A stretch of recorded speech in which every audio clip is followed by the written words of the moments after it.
In a dynamic world, non-stop changing, her role is to enhance human potential. Today, the one-to-one talk is with the CEO of Dubai EHP International, Liesa Euton. Good morning, Liesa. Good morning, Miriam. I'm so pleased to have this chat together, one-to-one talk, woman to woman from the heart. I love it. Okay, Liesa, how Liesa Euton enhance human potential as the CEO of the International EHP Dubai? Well, first of all, thank you for having me. And EHP International, we have an office in Hong Kong, our main office. And it's very serendipitous how I got into this, but my background is in hospitality. More than 20 years, so I think I'm dating myself just a little bit. But wow. I love helping people get to the next level. And what we do at EHP is we actually work with companies and CEOs to help them get the most out of their business. And we like to say the most important thing in your business or the most important asset is your people. So we tailor make training programs for companies depending on what they need in order to give them the most bang in their business out of their staff and to get to the next level of where they need to be. That being restaurants, I'll just give you some of the companies: Johnson & Johnson, Chanel, Six Senses. We've worked with them. Right now, working with, for the next 21 days, actually African Eastern here in Dubai. And yesterday we actually went to a very high level restaurant. They want to go to the next level of service. And for me, that's everything, being a former restaurant owner and a GM for many years. I love businesses to thrive and to be successful. And that's your people. Your people make your business. So in EHB, do you provide or deliver the same program of mentoring for people across the various industries? So is it the same technique? Good question. Actually, because we're EHP International, you have different cultures, different countries we're in. We're in Thailand also, we're in Philippines, Hong Kong, Dubai, Middle East rather. Yeah. So we have to go with the flow of the culture. But what we do is we sit down with the client, whether it be, I'll just mention some of our clients from the past: Bloomberg, Reuters, Six Senses, Johnson & Johnson, Siemens, African Eastern. We sit down and find out what their needs are, and then we tailor the program to them, because what may be needed at a Chanel, because we work with Chanel, may not be needed at a Six Senses, Ziggy Bay, or Six Senses rather, because Maldives has a different atmosphere than does another hotel that we've worked at, Shangri-La, for instance. Yeah. So everybody needs something different. Sometimes we work with the management level. Sometimes we work with mid-management. Sometimes we work with everyone. Like we did several months ago, the Yas Plaza 6 cluster hotels. And we started with the management first, and they were so excited that it kind of spread down to the staff, and they were so excited the next day to get to the class. So to answer that, we tailor everything according to the needs of what the client is looking for. Liesa, I'm sitting just in front of you and I see a strong woman. And you have the role of being across board of directors for 20 years. 20 plus now. 20 plus. Yes. So what are the strengths that Liesa Euton has to make her a distinguished woman across board of directors, majorly men? What are your strengths, Liesa? Okay, so I'm going to answer that in the long-ended version. When I had my first role, I'm going to date myself here, but that was early 1990s. Women were on boards, but now it's more prevalent, to see more women with, gender identity and women's empowerment. And, women are smart. It's just us taking a lead role more and not being afraid to break that theoretical glass ceiling, as they say. I see it more and more. I see more and more women on boards. When my first board, gosh, I was in my 20s. And then you'll ask me, well, Liesa, how did you get on a board in your 20s? And I would say to you, I think for me, I got the work done, I followed through, and I showed up on time. Yeah. And, you can hear from my accent, I'm a New York girl. New York, oh. New York educated. I went to a very Catholic girls' school, and I think my discipline is from that. But then I wound up going to a very New York Jewish university. And, Wow. I always say, I'm going to use a very Yiddish word. That's where I get my chutzpah. Yeah. Get up, get in there, and get it done. And someone told me years ago, my dear, if you wash the dishes so clean, they'll always ask you to wash the dishes. But I enjoyed it, and I'm a person that, I hate to say lead, follow, or get out of the way, but I'm a person that I'm not aggressive, but I'm assertive. Okay. And I felt really comfortable sitting in boardrooms, and it just happened at the time that it was mostly men and me. Yeah. And I never really saw that. I never went into a room and said, oh my God, I'm the only woman. I actually never thought about it. You don't have that? I'm a woman, there are men. No, never? no. Wow. Even when I was chosen to be a Rotarian when I was 25, so it's almost 30 years that I'm in Rotary, they didn't allow women into Rotary. I mean, Rotary started in 1905, and the first woman was allowed into Rotary in 1987 by Supreme Court law. And that's Sylvia Whitlock. So I was chosen, gratefully so, 5-6 years later. And I was one of the first woman. I remember I was so nervous because we did it at a restaurant and there was a pool in the middle. And I was so excited that day and I couldn't believe it. And, because everyone that was in my club were all the respected people in the community. And you can't join, you have to be chosen. Yeah. And a lot of women passed in their path. And I remember I got a phone call from one of my colleagues or business owners, and he said, I just want to tell you, it took us 3 minutes to decide that we wanted you. Yeah, because it's a long process to even become a member. People like the Pope, may he rest in peace, is a Rotarian, Prince Charles, Angela Merkel, Neil Armstrong, Bill Gates. These are really amazing Rotarians. This is a brotherhood. I can go anywhere at any time. Sisterhood too now. Anywhere at any time to be in any meeting, and you're accepted. And the thing is, they don't say, what do you do? They say, oh my God, which club are you in? Because it's such a high honor. So I'm so grateful for that opportunity. And I made a wish when I was 16, 17. I went to an event and I was like, wow, I love this.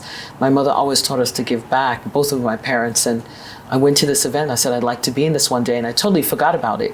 But I put the wish out, you see. Yeah. So I was approached at 25. And there that long. Liesa, I want to go back a little bit to the Caribbean. Yes. So you are a Caribbean, that Caribbean girl with a lot of passion, and the passion myself.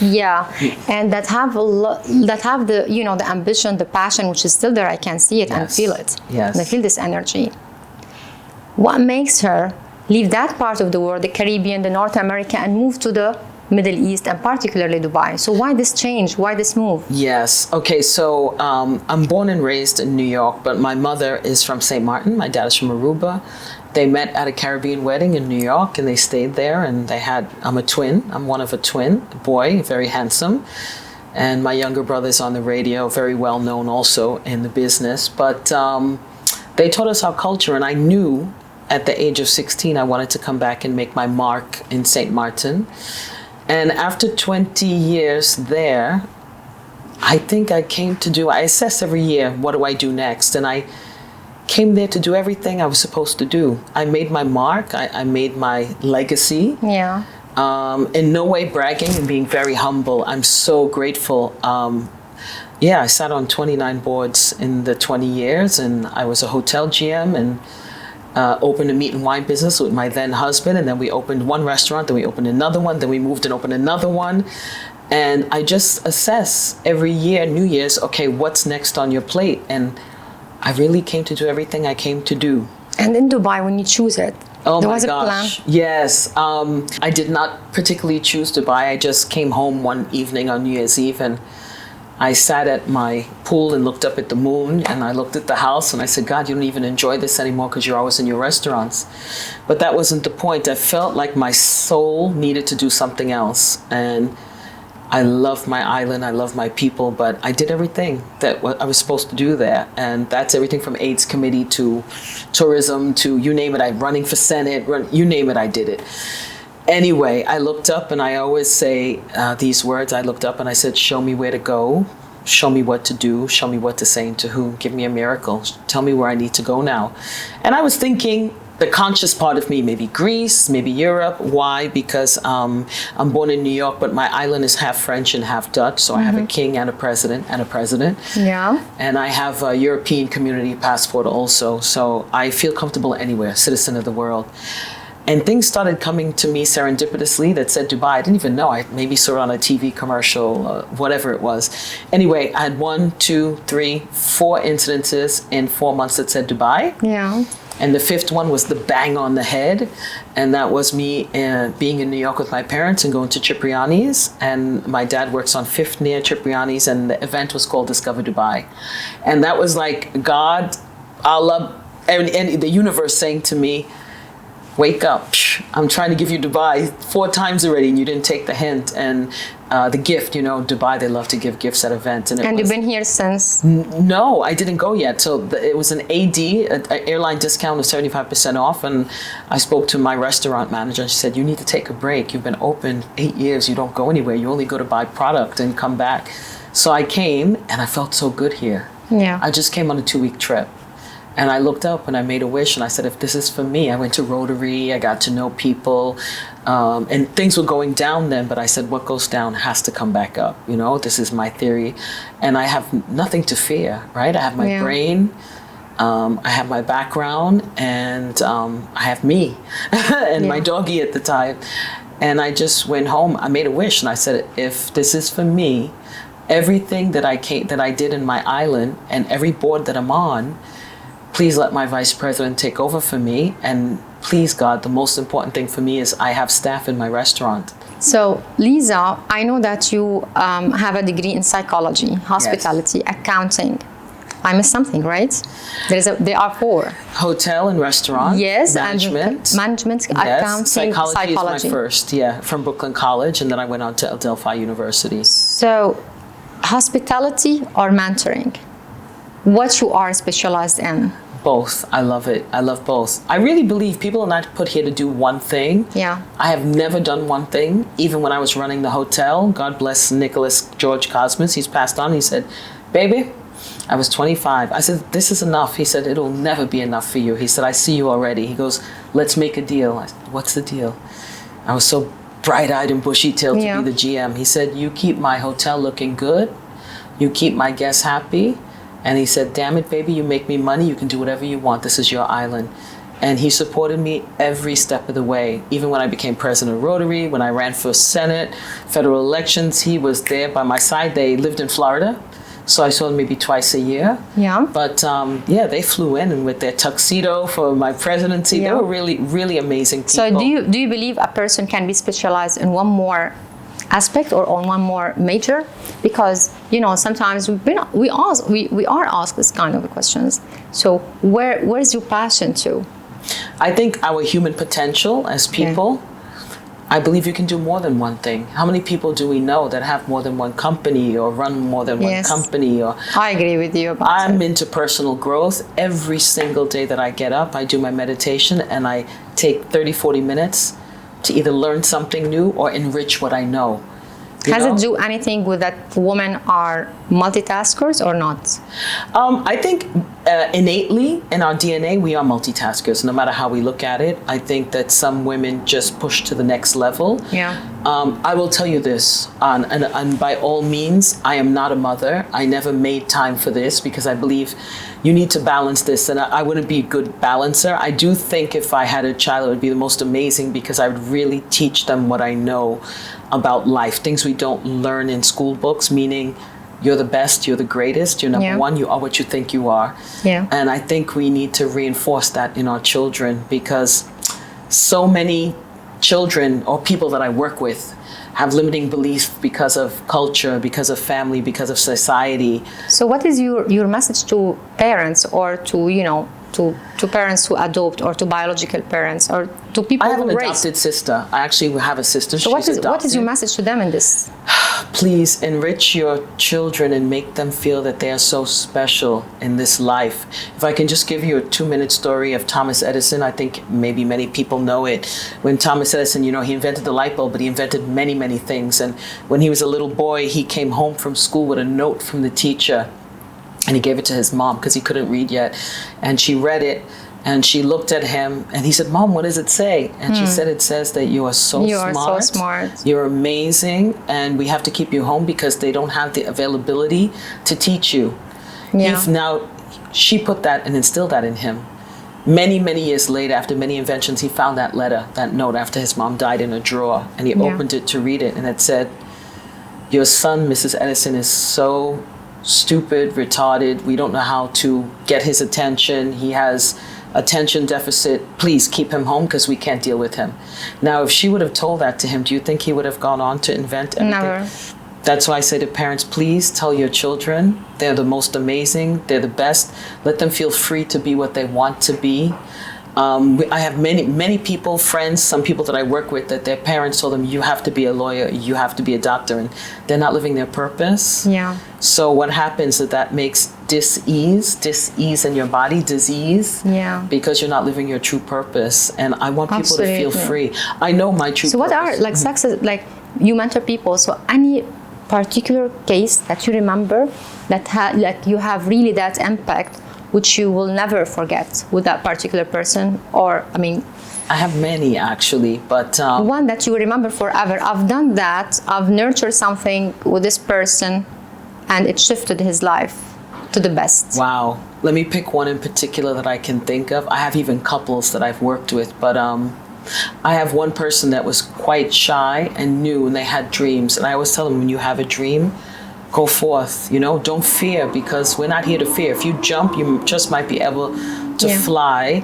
And the person went on to be an amazing talk show host. They didn't even know how to start in the beginning in Portugal. And they're doing what I do now. They're mentoring people. So their TV show is like a Dr. Phil kind of thing. Dr. Phil, yeah. But they were afraid. And I always say this, if you have a dream and that dream was put in your mind, there's a reason. That's because you're supposed to do it.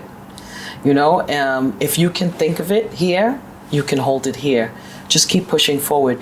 How many times do we watch the Emmys or the Grammys or the Oscars, and the actor gets on stage and looks at the Oscar and says, this is so surreal. I've dreamt about this all my life. Well, if you dream it, move forward, go for it.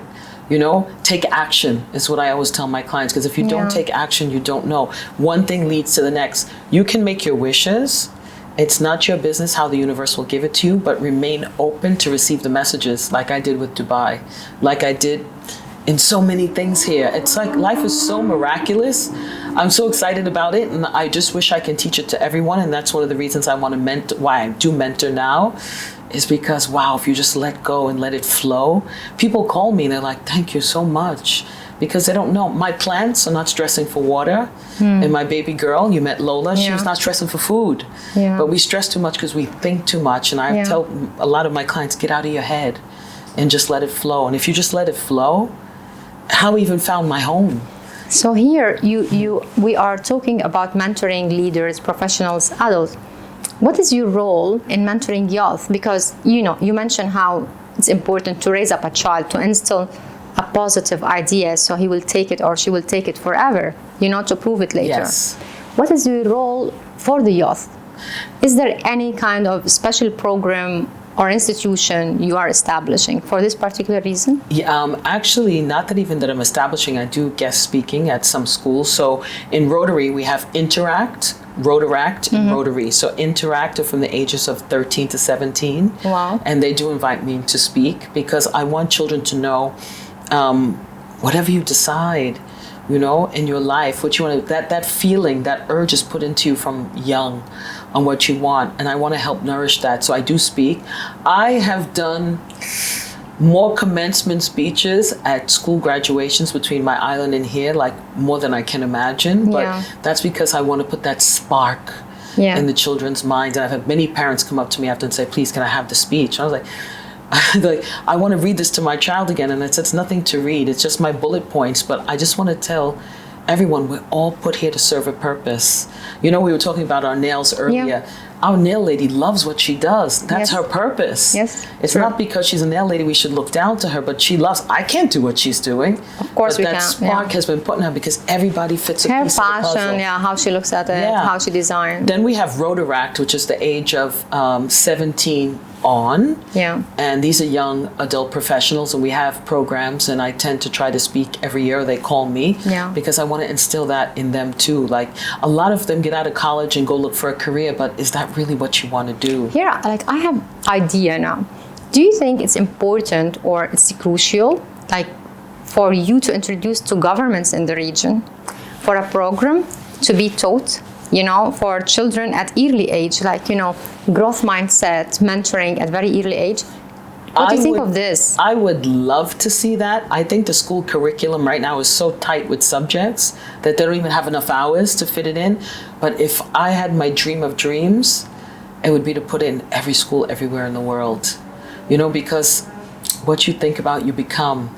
Absolutely. Anna Wintour, you know Anna Wintour from Vogue. Yeah. She had a class assignment when she was a child.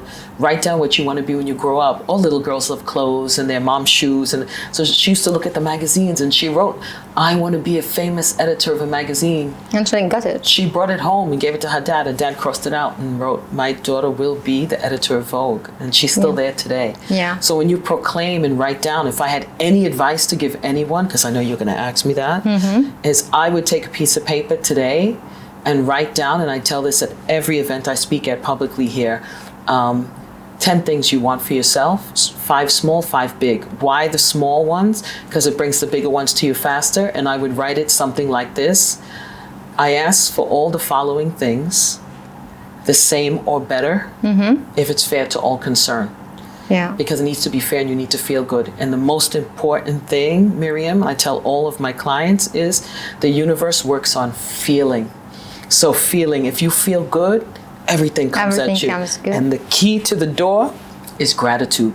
So every day, like I'm all my clients, I tell them, when you wake up, I want you saying what you're grateful for. What are you grateful for? What are you grateful for now? Oh, so many things. I'm grateful for being here with you today to pass on this word. How many people are going to watch this? I don't know, but if I can affect somebody's life, I'm happy.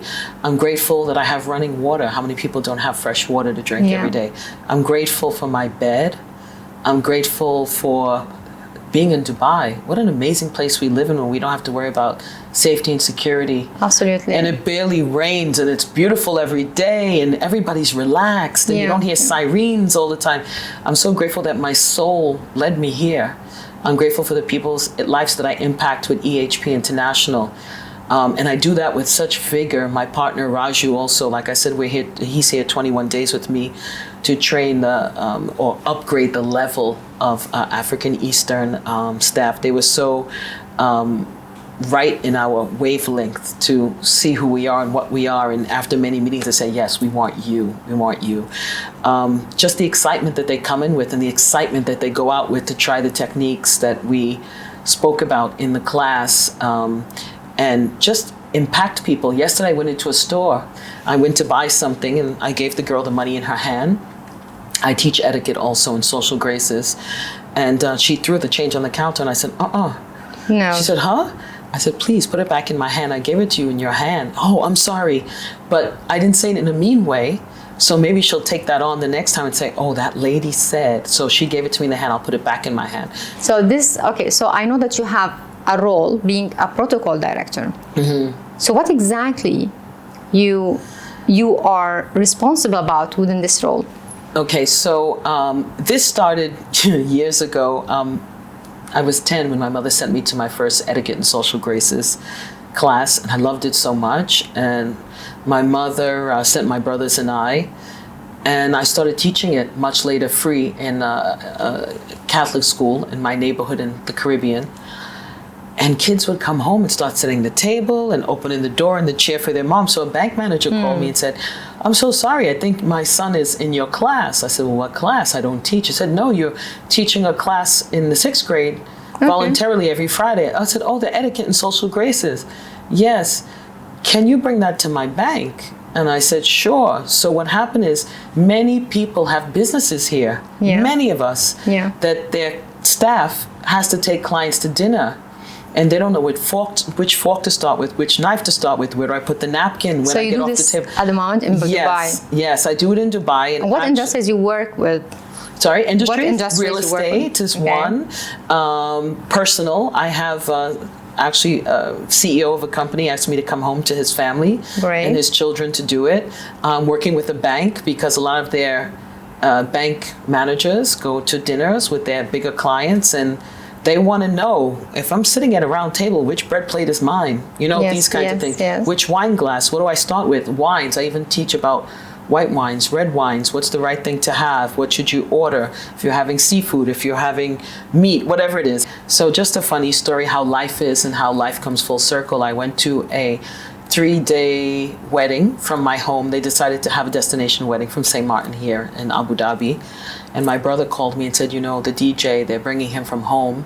So please make sure he eats, because he will just work and never take a break. I said, okay, I'll check on him. So we're in the middle of the dinner and I go to him. I said, you need to come and eat. And he put the music on play and he sits down next to me and he goes, Miss Euton? I said, please call me Lisa. My brother told you. He said, you don't remember me. I said, excuse me? He goes, I had you 15 years ago and you were my 6th grade teacher. Oh. And you taught me everything I know. And he said, I passed it on to my children. So I just want you to know my wife appreciates you, because I still open the car door for her. Wow, that's And I still walk on awesome. the outer side of the street. So the little things you do that people remember. Matters. And this is just a matter of not just protocol, it's human decency and kindness to each other. I like for a guy to run ahead and open the door, and I make a big thing about it. I say, oh, thank you so much. You know, if he's walking with his girlfriend and he opens the door for both of us. I said it the other day, the lady smiled. She felt so good. I said, you have a real gentleman, you know, Yeah. and she just, Yeah. thank you. And it's the little things people do to give common courtesy to each other that's so important now. Just good morning when you walk in a room, how you so shake a important. hand, how you give Absolutely. eye contact. So I teach all of this. And in EHP, we also do the same. So I love what I do. So you follow the same technique or the same tactics with everyone across different industries? It depends. So When it comes to mentoring? And yes, when it comes to mentoring on a personal level, depending on what their needs are, because everybody has different needs, right? People have different limiting beliefs from childhood. My parents are from the 40s, so they are from World War II. So they may have different limiting beliefs that we have to save, or money is hard to come by. Or, I mean, they're very well, and they're the smartest people I know, and I'm so grateful that they're my parents. But for instance, you know, they had to struggle to build what they built and then legacy for their children. And now I tell people, you don't have to work hard, you have to work smart. This is the most important thing. Write down what you want. Write down the 5 small and the 5 big. You'll be amazed how many people that don't have my number either inbox me on Instagram or Facebook and say, Miss Euton, I had you 10 years ago. And I just want you to know I found the piece of paper that you told me to write on from the conference, and everything on that paper came true. It's not for you to decide on the timing. It's for the universe to decide on the timing. You just write down what you want. So what is your message to the youth, you know, to start their life early on in order to be having impact in the future and in order to achieve what they are born for in this life?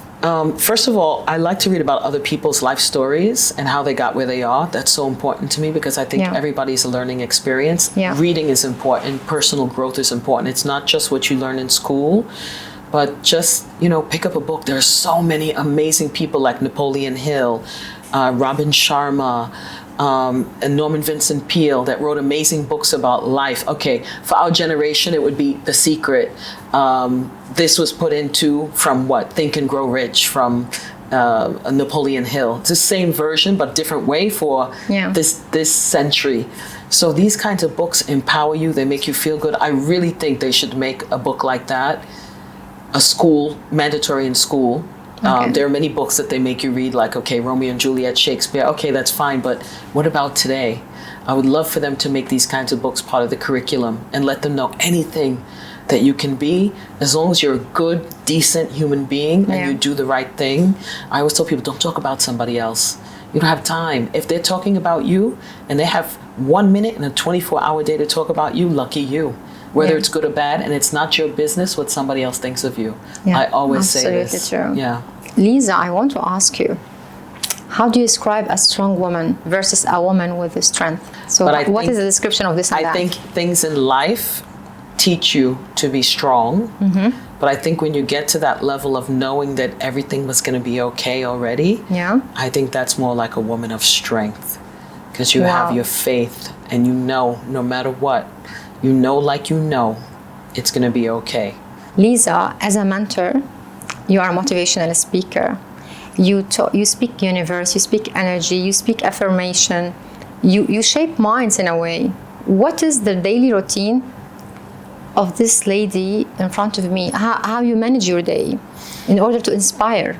Yes, thank you for saying that. I actually had a friend tell me the other day, you make me tired just listening to you, and I didn't even start my day yet. I really believe I eat clean, first of all. I try to stay away from gluten. I stopped eating meat a long time ago, and that's funny for me saying owning steakhouses, right, in the past. But I try to stay away from sugar, gluten, and dairy to the least. I do almond milk or coconut milk or things that are healthy, because I really believe what you put in your body resonates, because everything is energy. So I try to eat as clean as possible. I'm not going to tell you that I don't go to a dinner and have a glass of wine. Yes, we all enjoy a glass of wine, but I'm not gluttonous, and I don't eat to feel full. I eat to feel satisfied. So I get up in the morning. When I wake up, I do a meditation right away, because we're in that alpha state, that between wake and sleep. So alpha state, if you lay there in that state and you manifest and say your affirmations, things come to you faster. Wow. That's a purest state for you to be. You have alpha, beta, theta, delta. So alpha is the state you want to be in. So I try to lay there a little bit. I get up, I drink my 9.5 pH water, full bottle. I believe in that because your cells in your body, this water penetrates your cells and cleans out. I love the water we have, but I want to drink it more alkaline. Yes, so I know this Kangen water is really, I live by this. I think it's very important. And then I go to the gym. I always pack my bag the night before, so I make sure I put in 9 hours a week no matter what. So cycling is always in my day, but I'll do a cycling in Pilates or a cycling in body pump weights 2 days a week. And I do a cycling and a flow yoga. And I do one more flow yoga, because as you get older, your bones creak a little bit. And I spent a lot of my time in my life playing tennis and running. So your knees and your hips, because I have hips, I need that yoga to keep myself flexible. After that, I come home, I answer emails, and I do something is according to personal growth. 30 minutes. It could be anything. It could be listening to somebody. It could be reading something. I love reading about other people's life stories, because the people that really are humble and got there, they had their own struggles. Yeah. And they inspire. Yeah. So that's pretty much my day, and then I have a salad or something, and then I get about my day, clients, EHP work, mentoring work. I love life. And, you asked me this earlier. If someone had to ask me the difference between now and then, I wouldn't have stressed as much as I did then, and I would teach everyone, don't stress, just surrender to the universe, because it's so beautiful. Just love, because we're here to love. And it may sound crazy, but just smile and make somebody else smile in the morning. Look at them and say good morning. Yeah, absolutely. This is what we're here for. So in Caribbean, you said that you've achieved a lot. And then what next? What next now for Liesa Euton? Helping other people get to where they want to be. So this is your mission now. 100%. This is what you choose for the next phase of your life. Yes, I still sit on some boards here and there, but even it's different how I used to be on boards now, and my whole thinking is different. I was younger. I had to prove I dressed a different way. Now I'm older, not educated, but I've grown. And I'm the woman that, I want to be, and I want to help other people along their journey. It's so important to teach people what they're not teaching us in schools, or what parents don't have the time to teach themselves or their children or their grandparents, which are their parents, because we're so busy hustling. We forget about the things that will help make life easy. Just let it be. If you put out the intention to the universe, like, stop stressing about stuff and just know it's going to happen. And I always say the universe has your back. One of the people that I admire so much, Gabrielle Bernstein, she's another book I read for personal growth. The universe will always have your back if you just do the right thing. And that means help somebody else. If you want to start a business, help somebody else start theirs. Absolutely. Remember I said this on stage one day. I said, in real estate, so many people are so busy trying to get the deal. Help somebody else get their deal. The universe will magically give it to you, because everything is energy. What you put out, you get back. So help somebody else, and the universe will give it to you. But don't you agree that like it has to be a balance between taking and giving? Oh, absolutely. Because like absolute givers, they suffer, as I understand. Listen, I can tell you I'm one of the people that, and when I was younger, I'm a give. And when you went to give me something, like, no, it's okay. But if I don't take it, the universe won't give me more. Absolutely. Yes. I learned this, I've by the way, learned now. I learned it at a very late stage, I would say. Myself too. Yeah. Myself too. But if you don't accept, then more doesn't come to you. So it's not being selfish or greedy. We're givers, but my parents, my mom especially, told me don't to be a take giver. anything from like people, like don't take food or don't take money or those. Don't accept. Well, Don't not even accept. that. Don't accept. not Yeah, don't you take. don't have to do that. It's okay. Oh, thank you. Even with women, the one thing that we all do, it's universal. Doesn't matter what culture it is. You look amazing today. I love your dress. Oh, I had it in the closet. Just say thank you. Yep. So we all do that. Oh, your hair looks good. Oh, I don't know. You think? Just say thank you. Men don't do that, right? But it's a universal DNA thing with all women in every culture. Just say thank you. So now when a woman starts to tell me that, okay, I know, Lisa, just say thank you. Just say thank you and accept it. It's a magical word. That's Yeah. Every morning I say what I'm grateful for. I'm so grateful to be alive. I'm so grateful that we have this involuntary breath that we breathe every day of our life. How lucky are we? I'm lucky when I'm in the gym and I can move and jump and cycle and RPM, because a lot of people are laying in bed, they can't move. How lucky am I?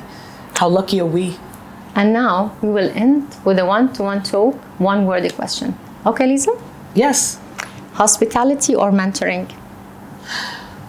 Oh, wow. One word. Mentoring. Caribbean or Dubai? Wow, this is like... Presently, I love my home, but Dubai.